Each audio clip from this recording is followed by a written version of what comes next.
All right, welcome, ladies and gentlemen. Welcome. Okay, so both Aaron and I are on internet connections, filming from home office. So if we have any trouble or breakages, just know that we're live. We're actually live. So if you got questions and stuff as we go, know that you can ask and we can answer at any point. The big topic for today, I'm going to introduce Aaron and we're going to pick out a whole bunch of golden nuggets from him. But the big topic today is it really that hard to present a deal to an investor? That's the big topic. Okay. So those of you that have presented deals to investors, but maybe it didn't go quite as smooth as you wanted, or maybe you haven't figured out how to do it on scale, or maybe you've been scared. You don't know if you might get rejected or you might fail. If you've ever wondered any of those kinds of things about maybe presenting a potential deal to an investor, we're going to uncover that. We're going to uncover a whole bunch more as we get a chance to talk with Aaron and whatnot. But before I get into that, I just want to introduce Aaron. Aaron, you there, Hi, man? Nate. Great. How are you? Thanks Good, for having man. me on. Absolutely. Aaron, could you, before we dive into all the questions and whatnot, in your words, can you just give us a little bit about who Aaron is, a little bit of your backstory, and then we'll dive into it? Yeah, sure. I'm Aaron. My wife and I, Paulette, started investing a few years ago. We got our first couple rentals. We are Canadian, and our first rental was in Canada, about an hour and a half from our primary residence. And then we started looking into U.S. investing in the U.S. I also work full time as a registered nurse. Hopefully, transitioning out of that. And so we started in the US with another mentor, and then we joined Nate's group and have just continued on that journey over the last year, I guess, of investing in the US. So, Okay, and so for the record, you weren't like born a real estate mogul. well, kind of. You're not part of one of the elite families in America or Canada that like you were gifted $10 billion or anything like that. Was that you? No, No. no, not at all. I Okay, did so think about it for about 10 years probably before I finally jumped in, which I wouldn't suggest. tell me about that. So you thought about like getting into real estate for that period of time?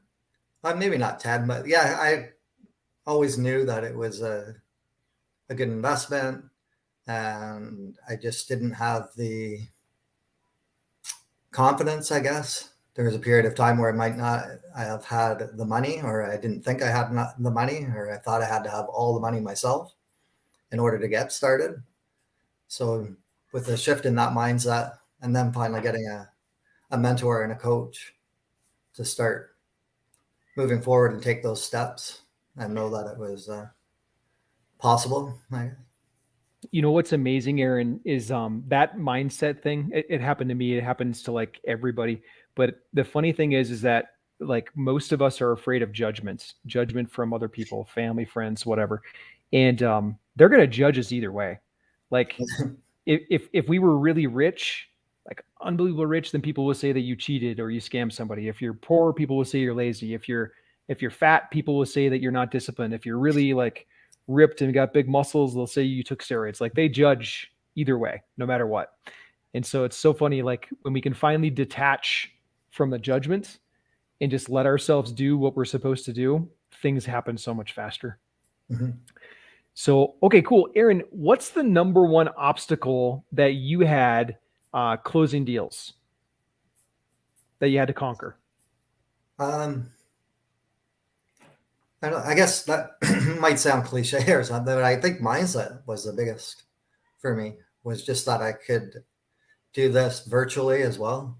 Um, I see other people around me, because I guess that would be one huge advantage that we had was getting involved either in a mentorship or a coaching program or even your local real estate investment groups, like surrounding yourself by around like-minded people, so that when you have these obstacles come up that you can bounce it off people that have been there and done that and actually have experience with that and can give you good feedback and feedback that you can take and move forward with. And I guess, yeah, like I said, it might sound cliche, but just that mindset that I could do this virtually. I think I remember we discussed that once before. I think I mentioned to you, Nate, I think one of our first calls, I think I asked you, do you really think I can close one of these deals? And and you really, of course, say, yeah. In my mind, after the phone call, I was kind of like, well, of course he's going to say yes. But anyway, yeah, just that mindset, and then getting that first one done and knowing that it was possible, and just continuing to propel forward. Even after getting that first one done, to be honest, there was still a big mindset shift that needed to occur. I kind of thought, well, maybe I got lucky on that one, or whatever, all the different kind of those negative thoughts coming in. But and so everyone understands Aaron is doing this business from Canada, and he's buying properties mostly in Kansas City, Missouri. And so like he's got more obstacles than most Americans have. He had to figure out cross-border stuff, taxes, like bank accounts, all that stuff. There's so many more layers. But Aaron's doing this remotely. So like if you're asking yourself like, hey, can I do this? Is it possible? Just like try to envision yourself in Aaron's shoes. And if questions or doubts or fears are hitting your mind, now is the time for you to ask. Just use the chat section. I see we've got a lot of people that are just signing on and whatnot. So like if you missed the beginning part, you can use the chat anytime you want. It's the comments. I see those, they pop up on my screen. And if you've given permission to StreamYard, then we can actually display it on the screen too. So it's kind of cool. So if you've got any of those that, as we're going through this interview, then just pop them out there, and then I'll make sure that we ask Aaron out loud. Aaron, what's it like to pitch investors for the first time? And not just like surface level, but what's it really like? Is it scary? Like, I don't want to put words in your mouth, but like, what's it like to pitch the investor a potential deal, whether they're going to partner with you or they're just going to buy it wholesale? Either one, like, was it scary to you? Like, what kind of feelings go through your mind? Yeah, definitely very nervous. Pitching for the wholesale deal was a little less intimidating for me anyway, just personally, than actually trying to pitch for, say, partners or trying to raise some private money for deals. But again, that was a big mindset shift again, was just knowing like, okay, I'm going to be nervous, whatever, but if I can present this opportunity to the person and I'm not asking them for a handout or I'm not asking them for a loan, I'm actually providing a service and providing a return on investment for them if they want to get involved in that opportunity or not. And can't guarantee anything, but most likely it's going to be a great win-win for both of us. So then it just took a lot of pressure off when I did have that. And it took a while to get that mindset shift. Even with the wholesale deals, like you mentioned, I guess a big hurdle there would be just that you're providing a service for them. And I didn't realize that at first, to be honest, until after I got a few deals done and got some feedback from actual testimonials from people that said thanks. What they say, like, help us understand that. That's an important part, because again, we kind of keep coming back on this mindset stuff, like the belief inside of our head. But it certainly helps me when I get one of those like thank yous from an investor. So please share what kind of feedback did you get, or testimonial did you get from an investor? Yeah, I think the biggest one that I can think of is he just sent me a quick text. He just said, "Aaron, your blessing. I wouldn't have been able to move forward without you helping out." And it meant a lot. Like, just that I knew that I was able to help him close on the deal that he wouldn't have been able to.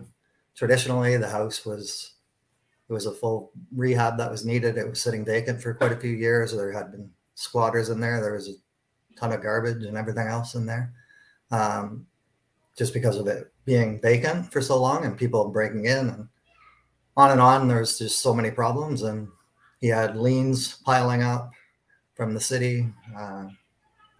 He didn't know he needed money at the time, and he wasn't able to list the property, obviously, in that state, and he didn't have the money to move forward. So I was able to give him some money up front as well, which it felt good. Like I obviously protected myself, asked other investors like yourself how to go about that. But so I was able to provide him with some money in the so that he could get things moved before the closing. And I didn't even know how that was going to work, but worked through it with step by step with the title company and attorney, and it all worked out. So. Fantastic. So you got that first like thank you letter, and then that gave you some validation.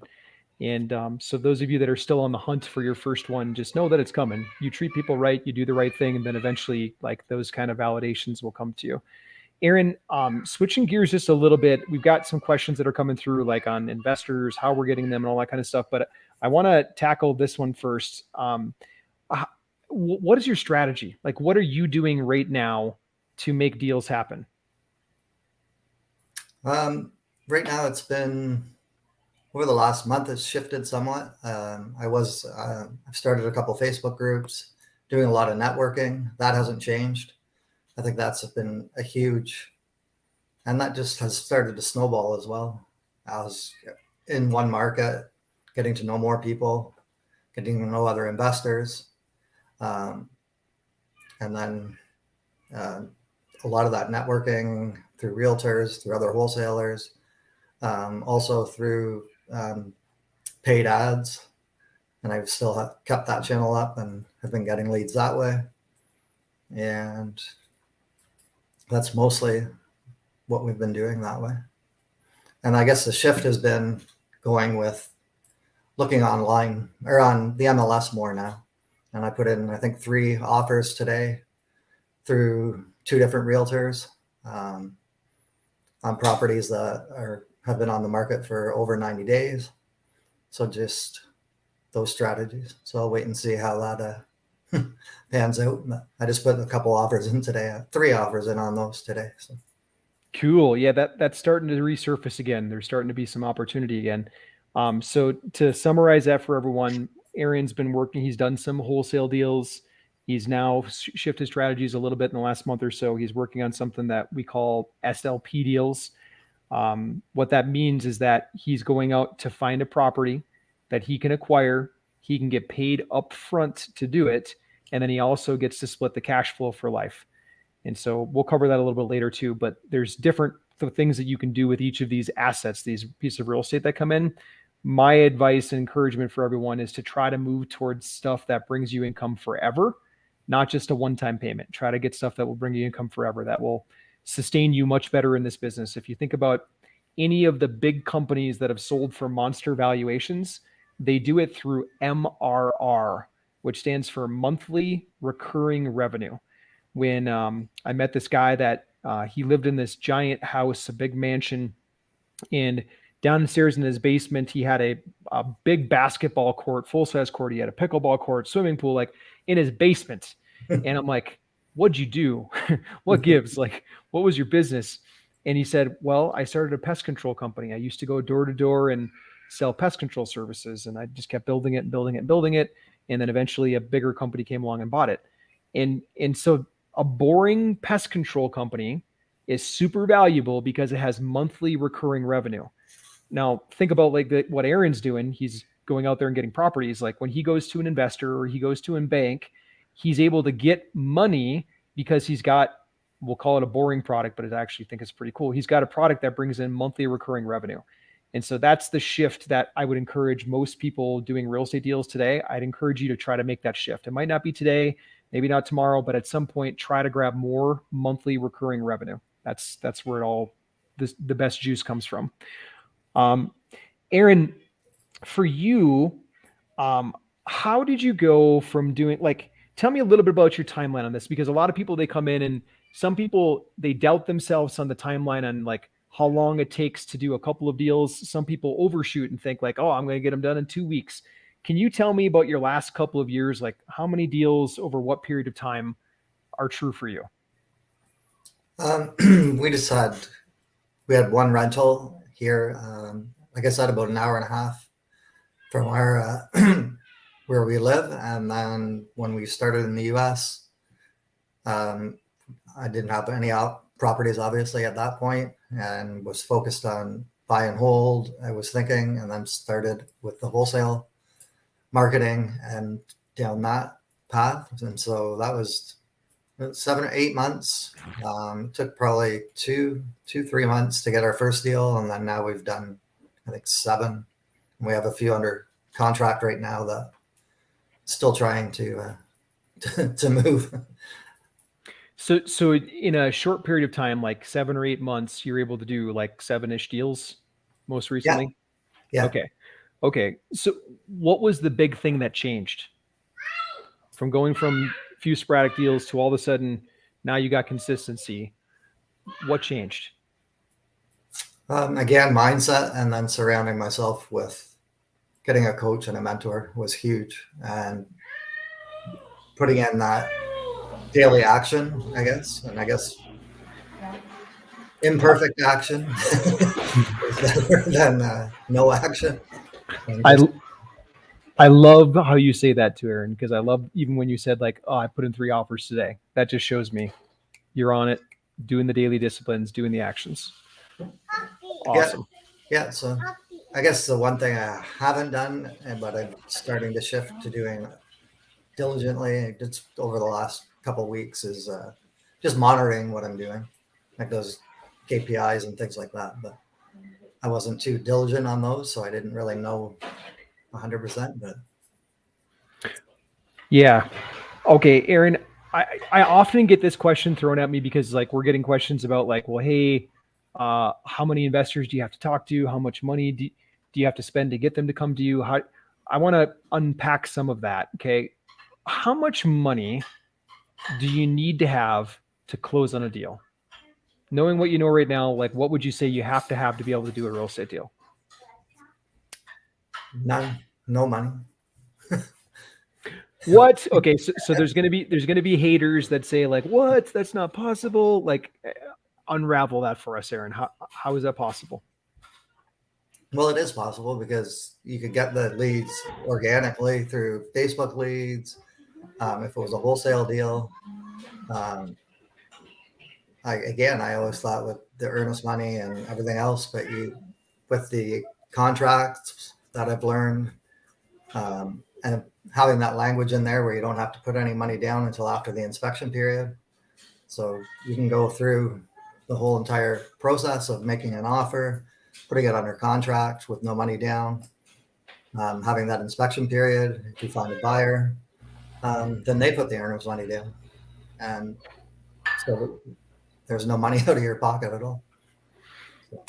Beautiful. Thanks for busting that myth. A lot of people think that you have to be rich to start, but it's even if you were rich, if someone was working with me, I would encourage them not to blow all of their reserves, because the smartest real estate investors in the world, like I got a chance to meet Bob Lux. He's this big downtown Minneapolis developer. He builds the biggest skyscrapers and stuff downtown Minneapolis. And when I sat down with him, I was basically learning from him because he wanted me to potentially work for him. And I said, no, I want to keep doing my thing. But what I learned from him is that he bought an entire block of downtown Minneapolis right next to the Target Center where the Minnesota Timberwolves play basketball, like really big purchase.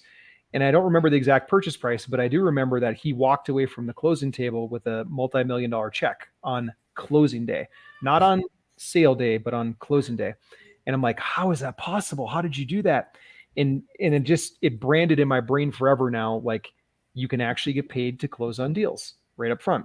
And then you can get paid for recurring revenue every single month thereafter. So I would encourage people not to like spend all of their savings trying to do this. Maybe to get educated, maybe to surround yourself with the right people, but don't go blow all your savings in one deal. There's better ways to structure that.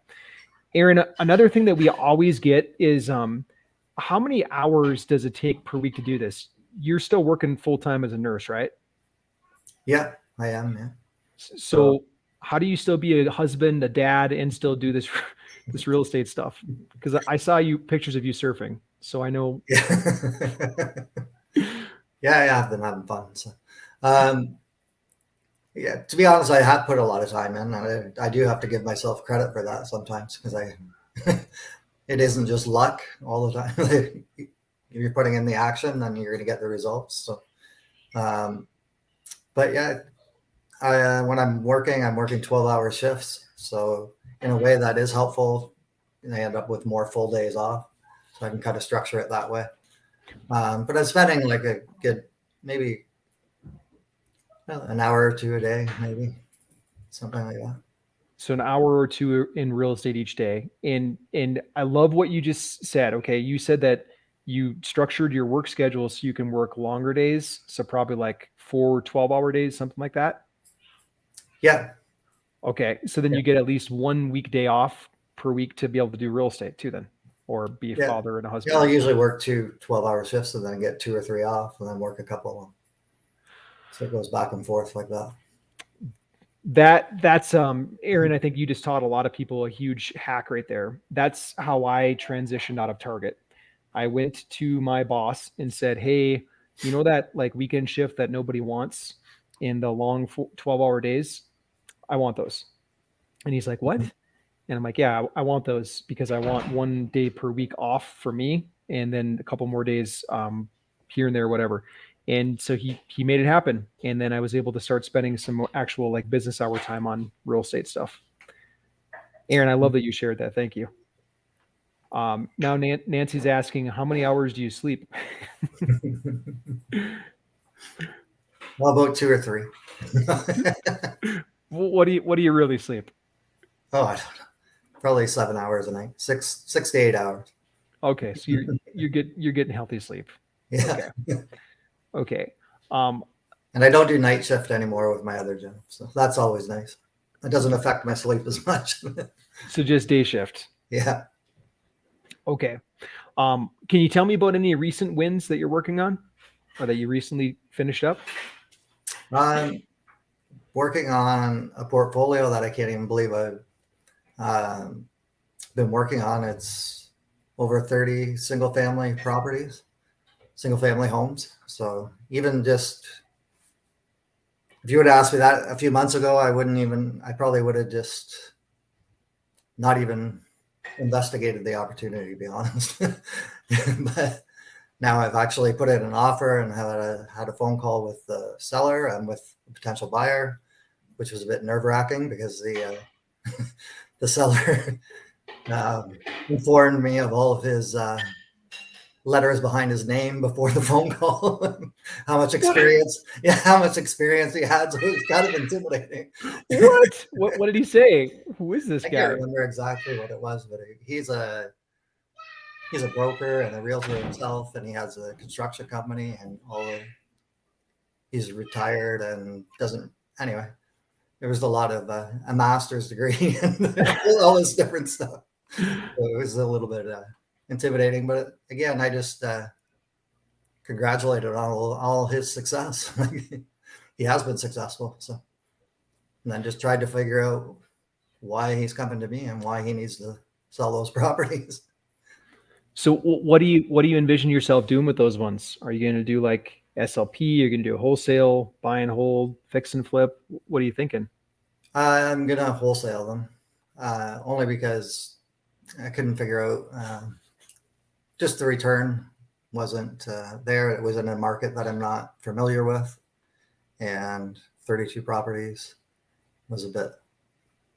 The whole mindset set though is shifted to the fact that I could keep those properties, and I looked into keeping them because I could get a partner to close on them. But it just turned out that doing the underwriting and figuring everything out, it wasn't the greatest return. So the best thing I think will be to wholesale them. So cool. And for anyone that's just starting out, a lot of times wholesale is a good avenue. Like you can quickly do it. We still do it from time to time as well. What I was saying earlier is like, don't build your whole business off of just wholesaling, because what happens, there's nothing wrong with doing that to start off. But what the problem is with it long-term is that that's kind of like working a day job. You're running on the hamster wheel. You're not really getting that far ahead. And so the minute that you step off that hamster wheel, the income stream stops coming in.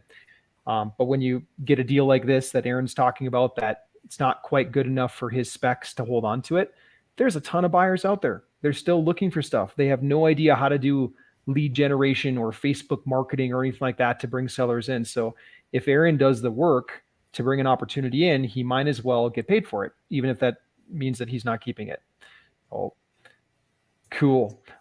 Aaron, earlier when you were describing the numbers, like you went for a couple years, you did a couple deals, and then all of a sudden in like the 7 or 8 month window, you basically like 4x'd your production in like a third of the time. That's incredible, by the way. I think part of it, you gave the answer, you surround yourself with good people and you had good mentors and all that stuff. I think part of it too is I heard Paulette say this once. I hope I say this right. Aaron's like a dog with a bone. Once he gets on something, like he's gonna chase it all the way down. Is that how she said it? I believe that's what she said, probably. I want to give you recognition, number one, for that. Like if I were going to do a real estate deal and I were looking for like a good partner to have, Aaron, you are amazing. Like number one. So anyone that's listening to this, and if you bump into a spot where you're like, hey, gosh, should I potentially look for someone to do a deal with? Reach out to Aaron. I'm going to ask for Aaron's contact information and we'll give it here on this broadcast so you can get in contact with him. But like, that's the kind of mentality it takes to win. So if you're newer in this space and you're trying to like figure out how to go get a real estate deal done, surround yourself with good people, fix your mindset. I've heard that from Aaron a couple of times. And then the other one I'm going to add from Paulette is that you just have to kind of be like a dog on a bone. When an opportunity comes in, like keep following up on that opportunity. Pro Sales Connection published a stat on this, and they said that it's between the 5th and the 12th contact, like meaning we need to contact the seller 5 to 12 times before a deal is actually made. And think about this, like when a seller is selling their property, this multi-$100,000 property, sometimes multi-million-dollar deal. We just closed a $6.6 million deal last Friday. Like this is a really big deal. This is not to be taken lightly for the seller. And so sometimes we have to recognize that. A lot of times people are like, oh, well, just throw out an offer and zip your lips. No. It's not about that. Like you got to respect the process, build good rapport with people and follow up. So Aaron, I applaud you for what you're doing, man. Yeah, thanks. We asked you earlier, like how much do we need to actually start in this business? But I'm gonna ask it a different way just to make sure, because this question comes all the time to me. Like how much, if I'm talking about like Facebook ads, how much should I plan to like have ready for Facebook ads to bring one seller opportunity to me, one that I'm actually going to sign under contract? And I know it's different for everybody in different markets and all that kind of stuff, but if I had to ballpark guess it, what would you say? I don't know. I think on average, I think we were spending in our market, it was $30 a day, I believe, for the Facebook, for the paid ads.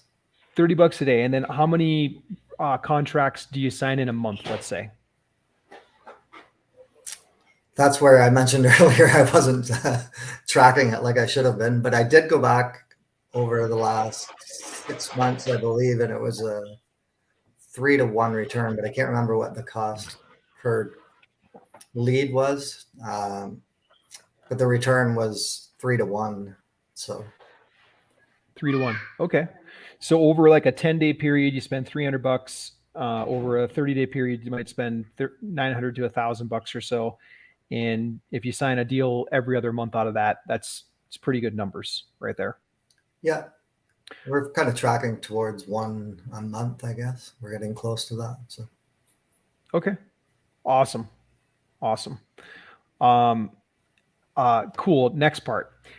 The confidence for you to present to an investor. And Aaron, I love you because you're just like so true. You're authentic. You don't ever do this posturing thing that a lot of people try to do. They try to pretend that they're someone that they're not. You're just like an authentic human being. And I think that's why a lot of investors want to come to you and work with you.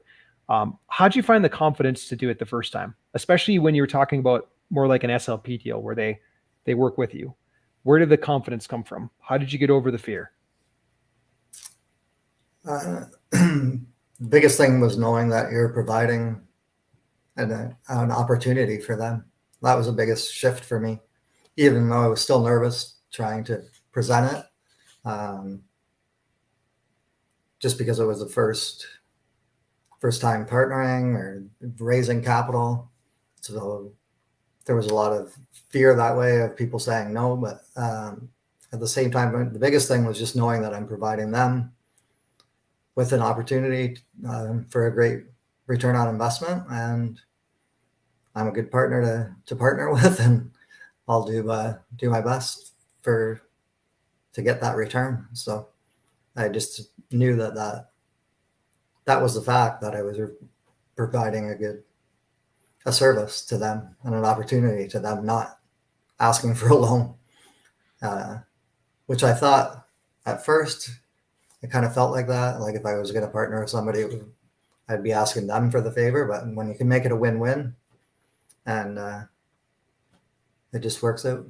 So, and then having those numbers as well, to be able to present some of the numbers to them, obviously they're going to want to know a little bit about what their return can possibly be.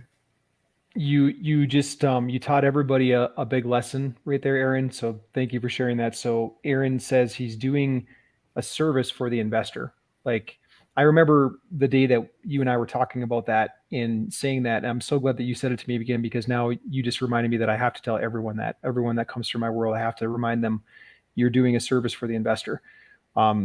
So what Aaron's saying with that literally means this. Think about this. If an investor has their money in the stock market, I call that the stock market casino. It's up and down, left and right, and all that kind of stuff. They're taking some pretty big risk. There will be companies before the end of this year that go out of business, that are publicly traded. It will happen. Maybe they're bought out of bankruptcy or whatever, but stocks dropped to zero. I know this. I bought a stock called Eagle Technologies. This is like 20 years ago. They were putting Wi-Fi on top of all the water towers in every city. And I'm like, I thought this is going to be the greatest thing ever. They're going to have free Wi-Fi in every city. Like, they're going to be the biggest. They went out of business. All of my money that was in that stock just disappeared. And so Aaron's doing a service. He's getting people a good, solid return with good, solid cash flowing assets. So he's really doing them a service. And that's why he can say that with so much confidence, because he knows that he's actually providing a really good service. He's keeping people from harm and putting them into good vehicles. Aaron, is there something that you wish you would have known before you started your real estate journey?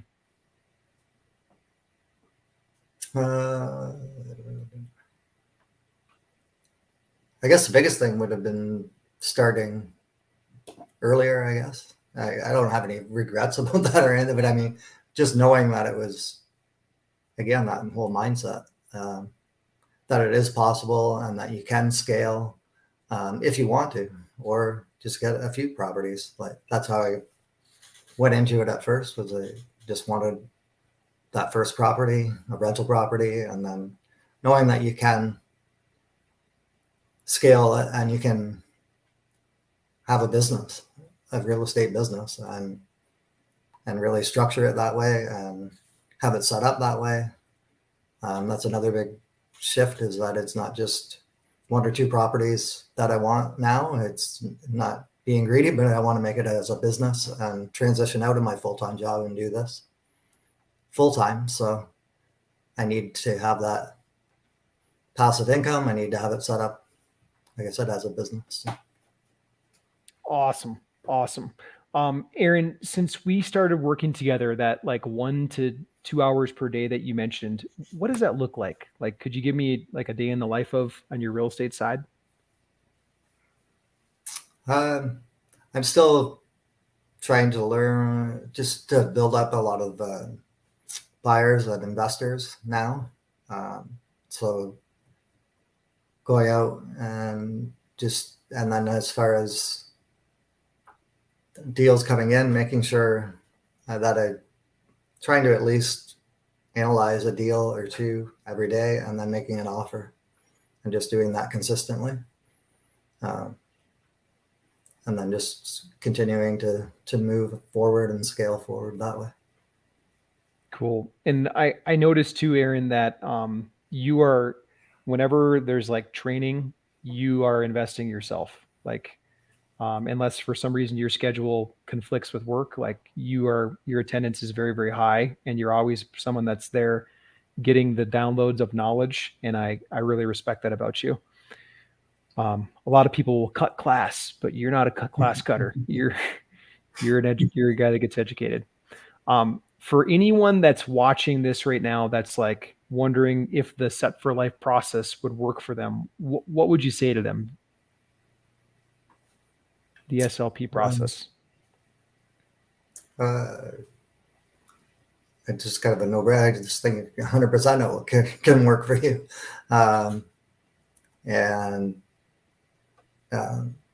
Like, basically, if I can do it, you can do it as well. And I had to shift that way too. If somebody else can do it, I can do it. And just getting that first property, I think, would be a huge, it was for me anyway, getting that first one completed and knowing again that it was possible, and just going through all those steps it's intimidating not knowing some of those steps. It can be something little, it can be something larger, but just going through that whole process. You can read about it and learn about it, but it's a lot more rewarding when you actually do it. Get the first one done. Mm-hmm. Yes. Okay, awesome, Aaron. Hey, I want to do two things. I want to get your contact information for everybody in case they want to reach out to you. So if you're an investor and you're like looking for a good potential partner, I know Aaron, really good dude. I've got a chance now to work with him for, how long has it been now, Aaron, since we started? 9-ish? Yes. Yeah, about 9 months. Probably. Like what Aaron and Paulette are doing, amazing. They're hardworking, really good people. Like, so if you're looking for potential projects, I'd encourage you to connect with Aaron. Aaron, how can people connect with you? You can reach out to me, just email go8neville@gmail.com. I have a website, Go8 Properties, and a couple of Facebook groups as well. But probably the easiest would be the email. Okay, let me spell that email out. Say it one more time. Go8. Okay. GOAPE, and then Neville, NEVILLE, at gmail.com. Okay, I just posted that into the comment section. So that's the email address for Aaron. If you're looking for something, some kind of real estate project, or if you like what Aaron had to say here, then shoot him an email and connect with him. Aaron, is there any particular project that you wanted to like highlight that you're working on now? We're just working on a rental property right now, actually, that we're hoping to, I should know in the next couple of days if we get that closed or not. So it's a rental property in a B-class area, nice area, great rental opportunity.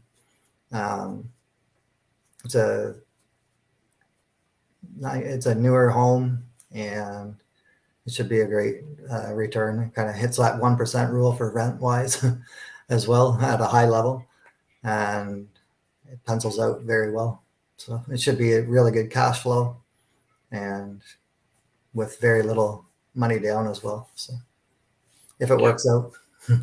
Cool. Aaron, you had somebody ask, what terms do you typically offer for the investor? And I know it can vary from deal to deal, but is there kind of a ballpark for this person? Well, with the SLP, we usually have that initial acquisition fee or management fee up front. So you're getting that kind of, to me anyway, in my mind, just look at it as a wholesale fee, but you're getting it out at the beginning. And then at a high level, we would split the income or the rent coming in, usually 50-50. And then when we exit, any appreciation, we would split 50-50 as well. So that's kind of basically how we would structure it. Perfect. Pretty straightforward, pretty clean deal. Yeah. Jim, I saw you asked, where's the email address? I just popped it up. So it's displaying on the screen right now in case you don't see it in the comments for any reason. And so it'll pop up on the screen right below my picture right there. Cool. Aaron, any parting words you'd like to leave everybody today? No, just thanks for having me on. I appreciate that. And Nate, you're a great mentor, a great coach, and a great friend. And just been a great wealth of knowledge and support as well. And so, yeah, thank you for that. And yeah, thanks for having me on. And like I said, if anyone wants to reach out to me, feel free if you just have any questions or if you're interested in any partnerships or just want to know what's going on in the Kansas City market, or just reach out anytime. Awesome. Awesome, Aaron. Hey, are you coming down to go surfing in December? I'm not 100% yet. Okay. All right. If you find the time, then just know, like, I'm ready. All right. Cool. Well, Aaron, thanks again. I appreciate you. We had one question asking what SLP is. Really, really high level. It's finding a property, finding a bank loan, and then finding a partner so that you can get paid up front to acquire the property. So you get paid up front and you get to keep the cash flow for life every single month coming into you. So that's it, kind of at a high level. Jim said, thank you. This is great. If you got a nugget of value from Aaron, please let him know in the chat. I'd really appreciate that. I didn't pay Aaron or anything like that to come on. He just voluntarily came out and he's just sharing from his heart what's going on in his business. So we appreciate you, Aaron. Thank you very much.